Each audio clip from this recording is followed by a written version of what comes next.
Hello everyone and welcome to my new video. And what is this video about? Well, it's time for part 2 of my series of building generative electronic musical instruments in Max for Live to run in Ableton. And this episode we're going to try and make some drums. We're going to make a little generative drum machine using only signals.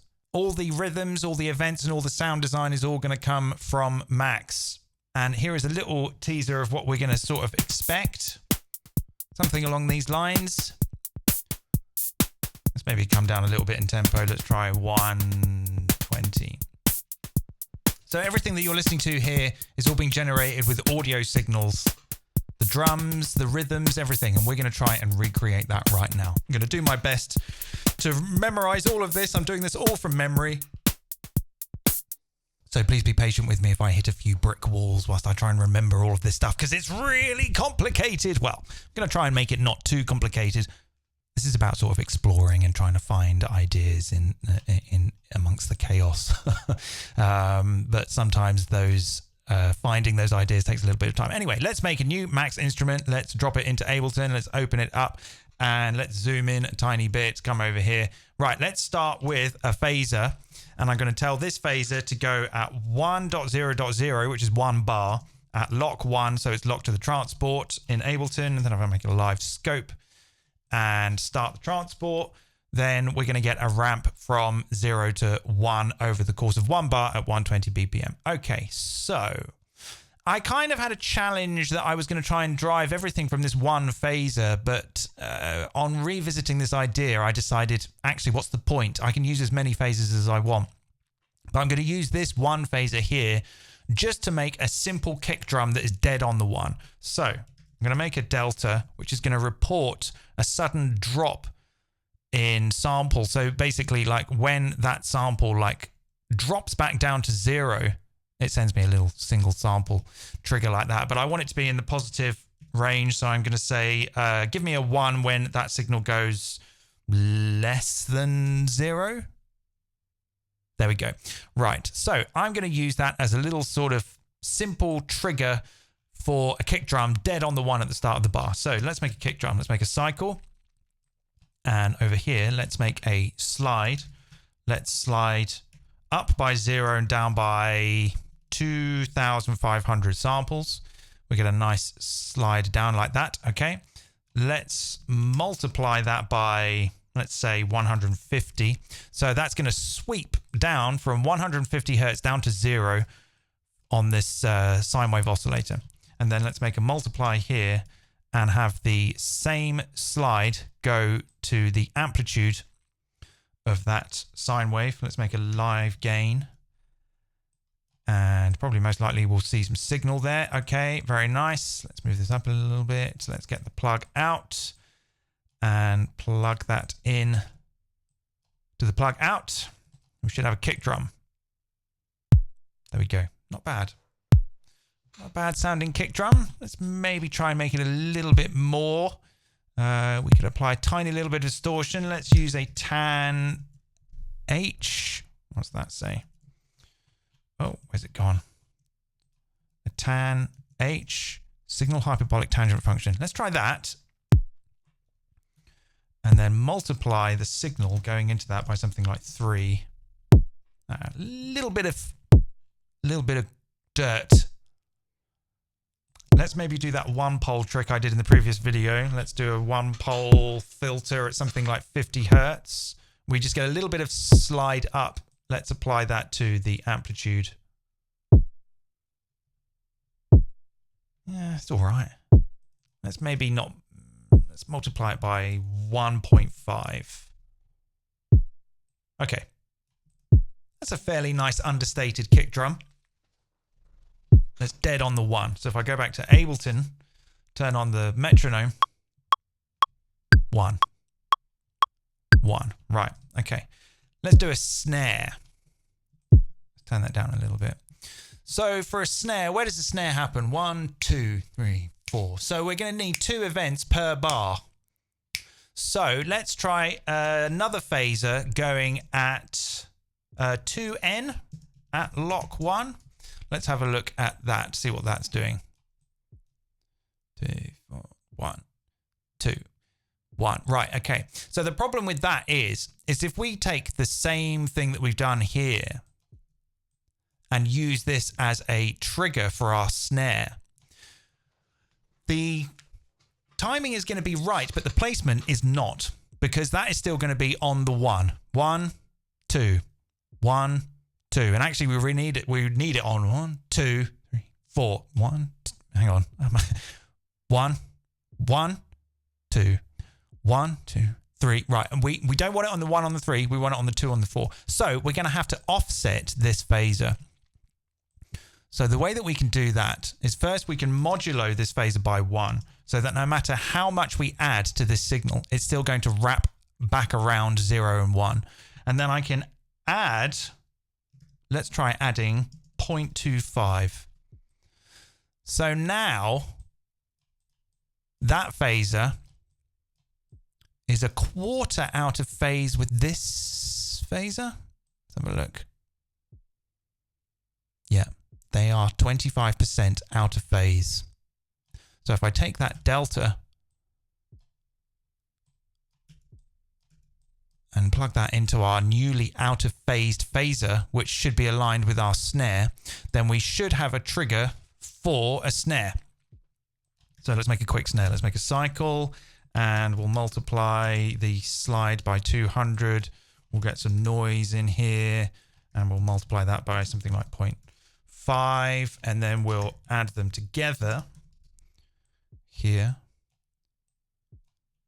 And I'll just take this slide, connect that to that and that to that, and then we need another multiplier for the amplitude. And let's just bring in another live gain so that we can keep on top of our volume. There we go. No, the phase is wrong. Okay, the phase is wrong. Okay, let's try 0.5. There we go. Okay, right. So, we've got a phaser going every 2 beats of a bar. We've offset it by 50%. And then that means we're going to get the start of the snare hits where we want them. Okay, let's have another listen to that.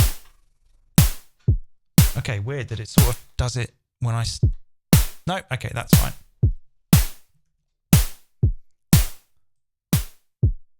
Okay, let's maybe make this snare a little bit punchier. Let's maybe sweep down a little bit higher. And maybe slightly less noise. Okay, now for some hi-hats. Hi-hats are easy. Let's make a phaser. Going at 16th notes at lock 1. And we can, again, just take the delta of that signal and we'll just get some really nice 16th note triggers there. And then all we really need for that is just some noise to start with, multiplied by a sliding down value, slide up by 0, down by 1,000. Another live gain here. We'll just get some really basic hi-hats. Okay.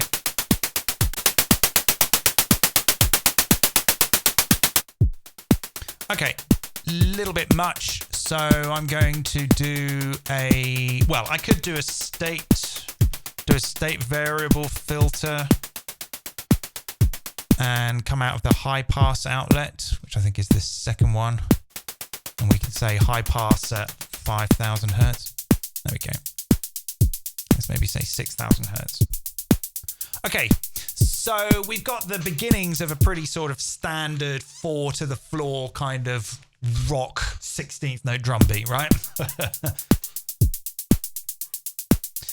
But we're now going to get a little bit more sort of interesting with adding in more rhythms to make this a little bit more less dull, I suppose. So there's a couple of ways that we could do this. We could either just duplicate our drum sounds, or maybe create more triggers and sort of add them all together. Let me just get into a nice space so we can look at this.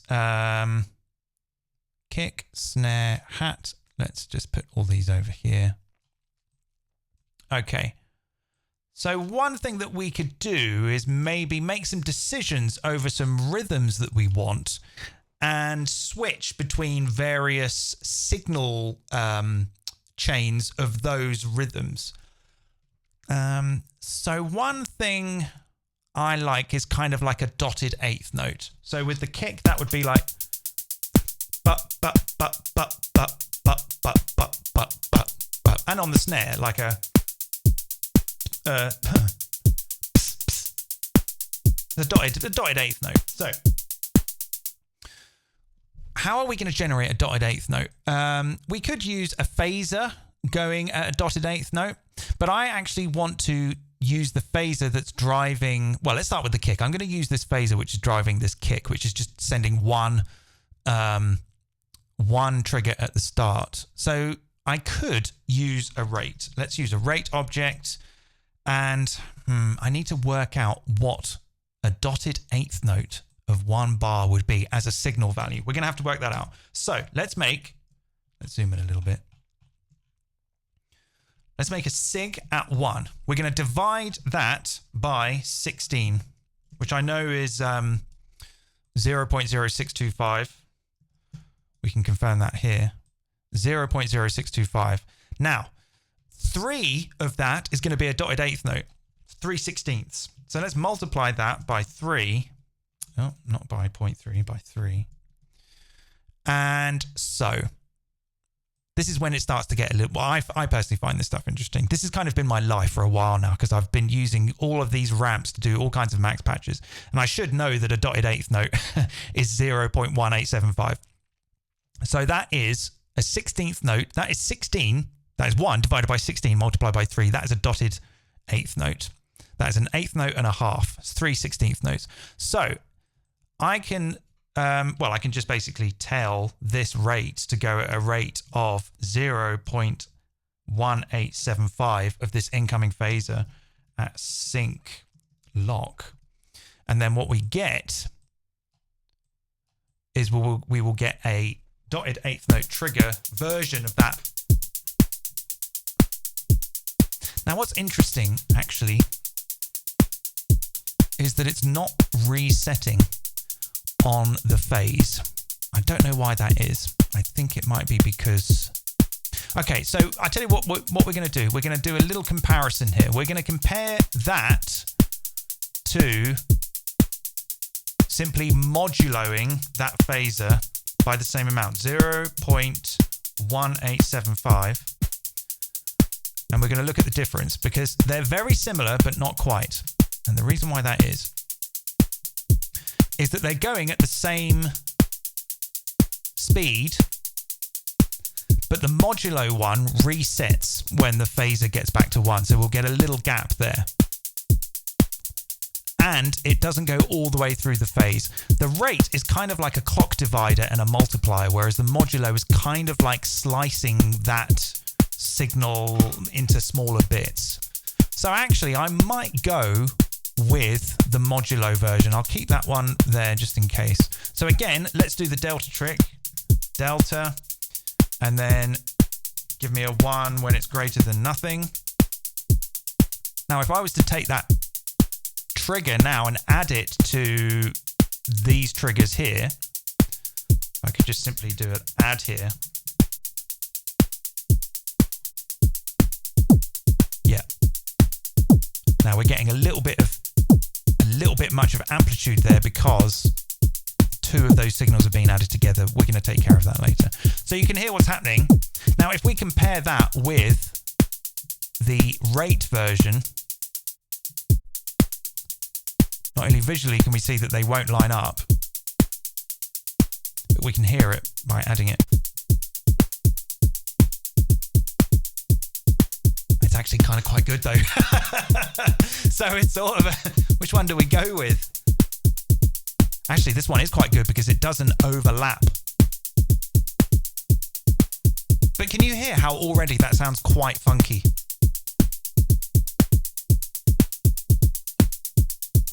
But it's not funky enough. Okay, I like the rate version. I'm going to do away with that modulo one. Use this rate one instead.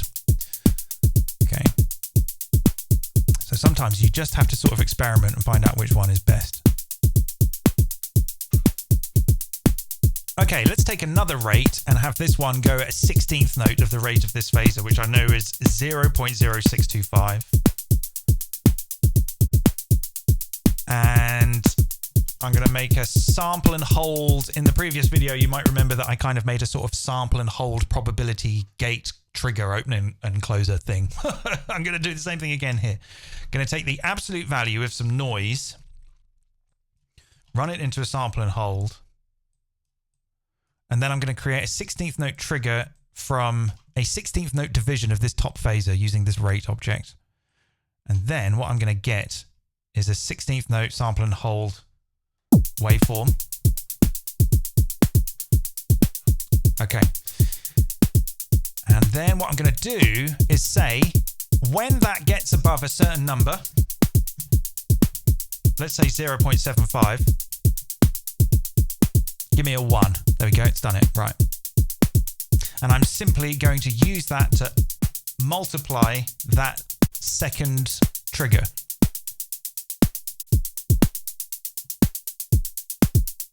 There we go. So we've got a little bit of variety. Oh. And it doesn't overlap with the snare.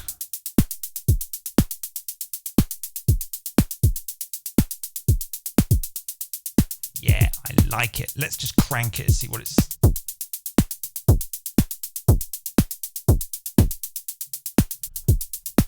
Okay, let's maybe give it slightly more chance. Let's say 0.6.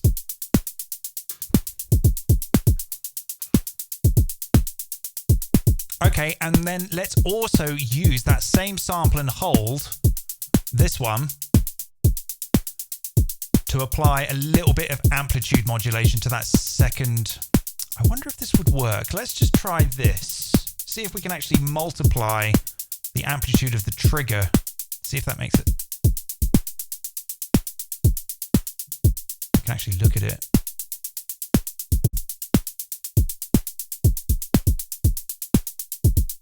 Yeah, beautiful. Right, okay, so we've got a little bit of volume.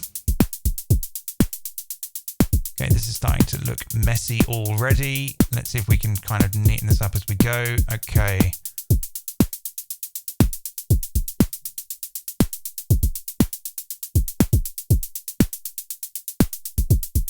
Okay. Okay, let's try a similar thing with the snare. It could be that we can just copy all of this. No, I need to think, because we're not dividing that clock by... I tell you what, don't think, just do it, see what happens. See what comes out the other side.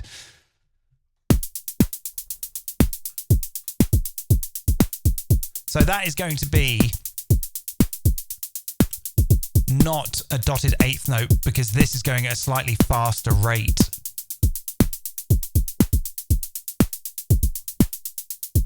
So perhaps what we could do then is actually just have another phaser going at 1 bar. Let's see if we can get this working.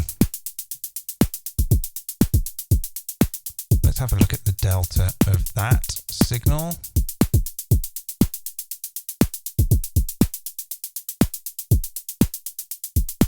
Yeah, we could maybe... Let's try the same thing here. Add these two together, see what that does for our snare. Might sound terrible, but we can try and work out why. Where is that add? Is that it? Yeah. No, getting nothing. Ah, because I need to plug that in there.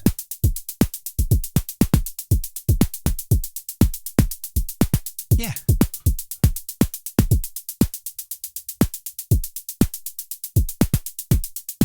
Okay, they do overlap with the kick and the snare. I mean, there's something that we could do to maybe introduce some sort of gate so that maybe these two signals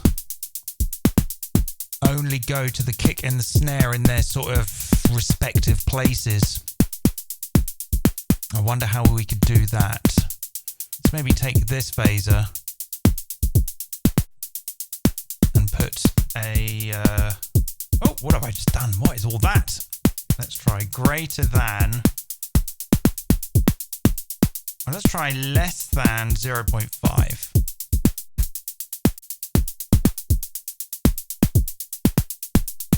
Okay, let's have a look at that in relation to the one that's going at 1 bar. Okay, that might work. Let's try greater than 0.5. Okay, that might work. Let's try this. Let's get rid of all that. And instead, we'll just use this. What kind of number are we getting here? Okay, maybe we can use this to open and close a gate and send that event in 2 different directions. So when the gate is closed, it goes to the kick. When it's open, it goes to the snare. And that way we get the same rhythmic variation, but they won't overlap each other. We're sort of just sending that rhythmic funk to the drum that we want it to go to. Oh God, I hope this works. It's working in my head. Let's make a gate then with 2 outputs and take the output of this. My God, this is getting messy. We're going to need to add 1 here, I think. Add 1. Take the output of that into the gate. Whoops. And then when the gate is on 1, trigger this one. And when it's on 2, trigger this one. I wonder if this will work.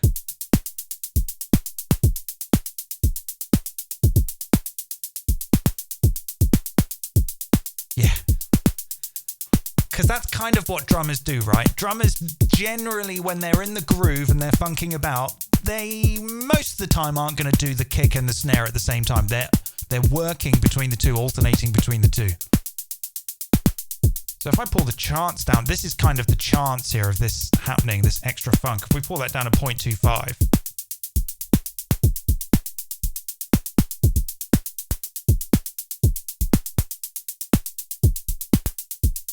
then that's a little bit more. Okay, that worked. I'm glad. That really took some brains. Okay, let's see what we can do with the snare then. So we can do something similar with the snare by bringing in some more sample and hold stuff to kind of change out the snare a bit. I'm just going to turn the volume down a bit here.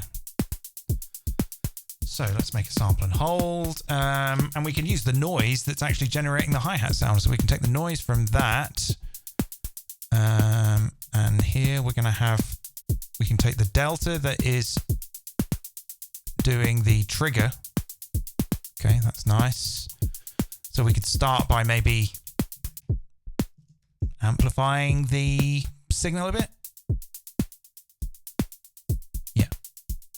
And we could also maybe create like a, not really an open and closed hi-hat or a choke sound or something, but we can certainly multiply the slide of the decay.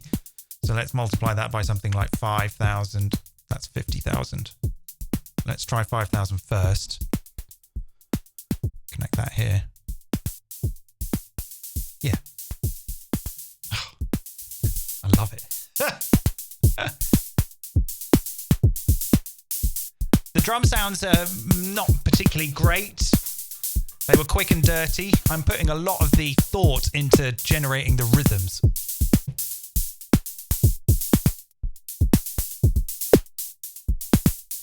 Sometimes the snare is a little bit high. I don't know why that is.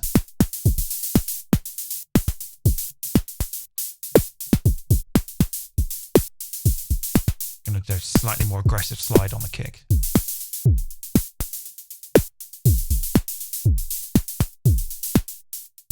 do the same thing with the kick as well. Let's maybe open and close that slide.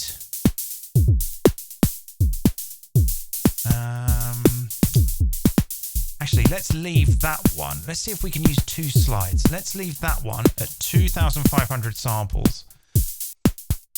And then take this trigger, multiply that by 2,500. Actually, no, multiply it by 1,000. And then take another slide, zoom in a little bit here to make some space.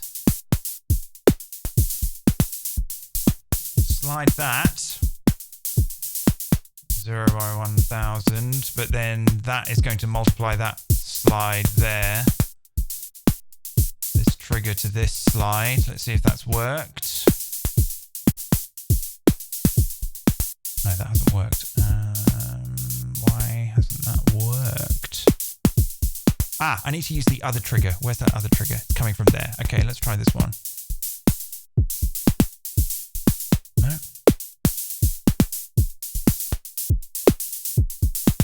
Okay. Oh. Okay, that trigger for that as well. No.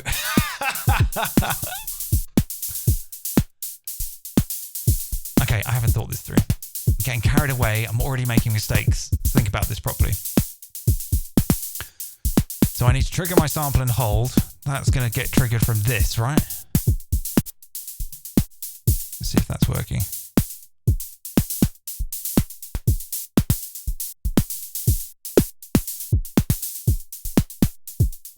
Yeah, that should work. So that trigger there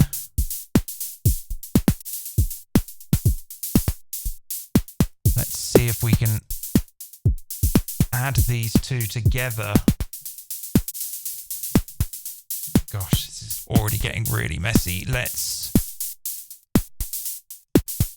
that one to there, that one to there, and this one, oh my god, to there.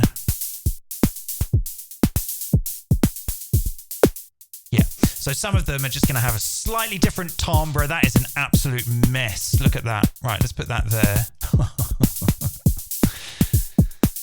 Oh, is this easier to manage than modular? I don't know. I mean, it's certainly less actual real cables.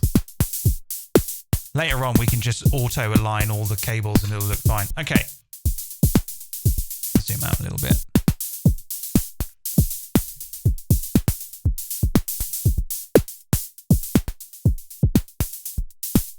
All right, let's maybe do like one more drum sound. Pull that volume down a little bit. Let's maybe do like a kind of FM, like a kind of clicky thing. So again, we could do something like, I want to use that same trick I did earlier. I'm going to take a copy of this stuff and that, bring that over here. And let's have a look at this signal. Okay, let's make a cycle going at something like let's just say 400 hertz, and then another one multiplied by 400 hertz. Let's see what we've got. Probably some sort of FM. Whoa, it's all the way up there. That is very strange. Okay, let's try that a different way. Let's say sig 400 plus that. Okay, that's looking a little bit better. Let's make a slide 0, slide by 1,000 samples. Multiply that by that slide. And we might get a little FME woodblock type sound. Turn that down a bit. Plug that into the plug out.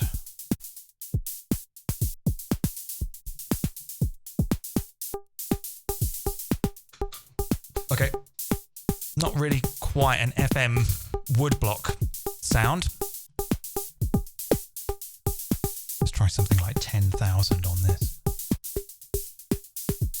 All right, let's try 5,000 on this. That's too high. Cowbell though.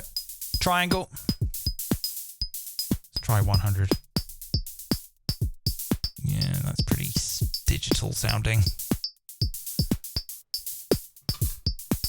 Okay, I don't want those coming through all the time.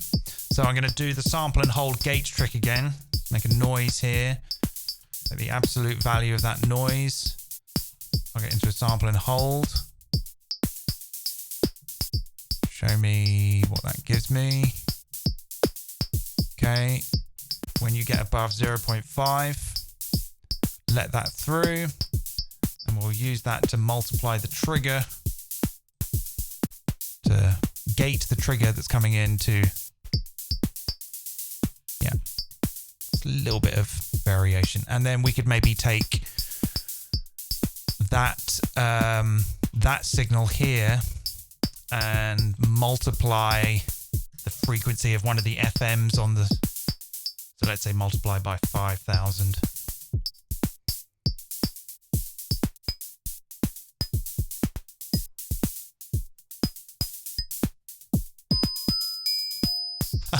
Okay.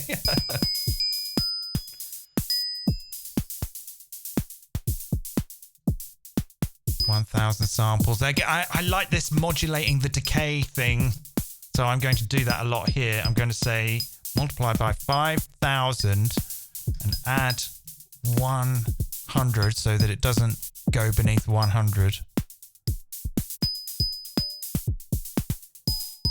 Okay, 5,000 is a bit much. Let's try 1,000.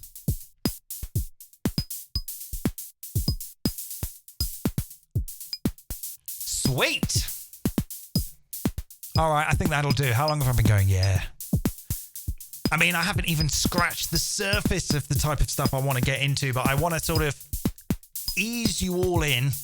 And then later on in the series, we'll get a little bit more kind of adventurous. We're just going to start with some familiar territories first. I mean, this is still pretty mad, but I find it very satisfying. It gives me like max patch ASMR, which is maybe what this video series is going to be, really. Watching me plug things in and hope they work. We don't need that anymore.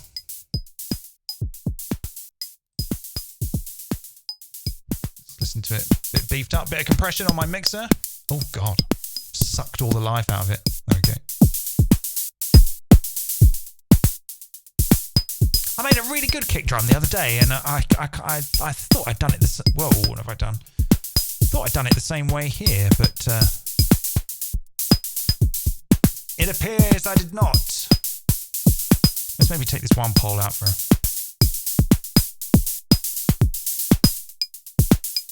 Maybe it's because I had that one pole in there. Let's see if I can apply that to the pitch sweep.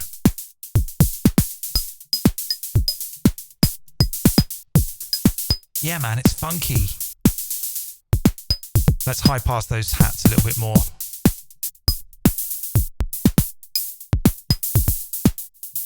Maybe a little bit of resonance, see if that...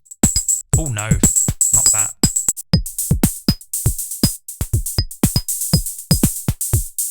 Maybe multiply it by half so that it's... Okay, I'm happy with that. As a starting point for some generative drum machine robot funk. Let's just add these, let's rename these just so that they make a little bit of sense. Kick and snare, hat, and don't know what this is. This is just a donk. Should we call it block? Just call it block. Sort of a metallic wooden metallic thing. Right, let's add all of those to the presentation. Go into presentation mode, open the patcher inspector, say open in presentation, and then let's just quickly bundle these all together. Put them up there. Stop the transport a second. Okay, let's save this in the folder I made. Okay, EP2 drum machine 1. Let's call it drum machine 1 because we might make some more. Okay, let's save that, close it down, and then let's bring in the device from the previous video and see how they sound together. Okay, here is the previous device, and let's hear them together with the... Wow. Okay.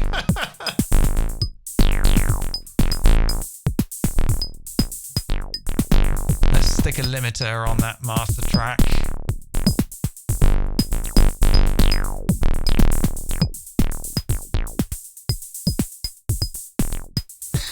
It's kind of, there's something charming about it, I'll be honest. It's not exactly fat. It's not like, bro, that is fat. It's not. It's more kind of like, that's really rather pleasant. Well done. Good job.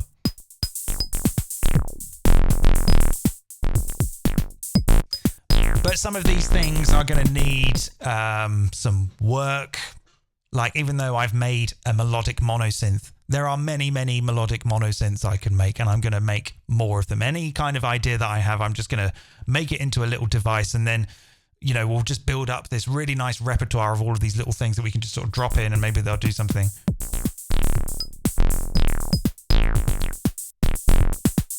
Let's go an octave higher.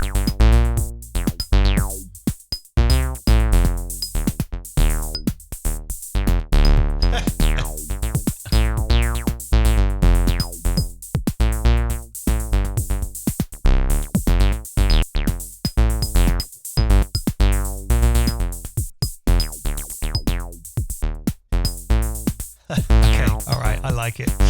I'm happy. I'm pleased with my work.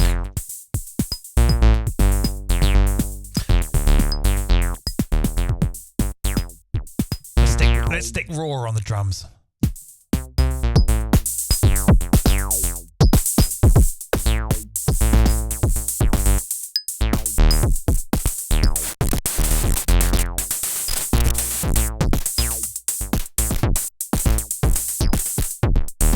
Let's stick raw on the bass as well. Let's do it.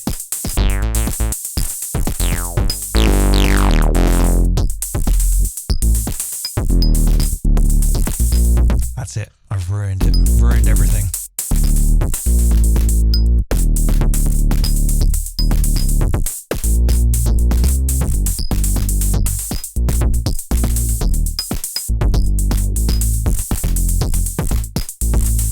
Okay, I'm going to turn this off. Okay, that'll do. So, well done, everyone. We made a generative, aleatoric, modular, self-playing drum machine thing using signals and DSP and sound design and all that kind of stuff. Oh, I'm excited. I'm going to reward myself maybe with 1 beer. Okay, so I hope you enjoyed that. I'm going to go and put this on Patreon now, where I'm going to upload every single device I make in all of these videos, and indeed where you can get every single live set for every video I've made ever for the last 10 or so years. And your support is greatly appreciated and goes towards me making more videos like this, which I hope you find entertaining and informative. So what should we do in the next one? Well, I guess the next one we'll do some chords. We'll do like a polysynth, and we'll look at ways to generate some chords, and I guess we'll take it from there. And then we'll have like a rhythm section. We'll have drums, bass, and chords. We've basically got a robot band. Okay, thanks everyone. See you next time. Cheers, bye.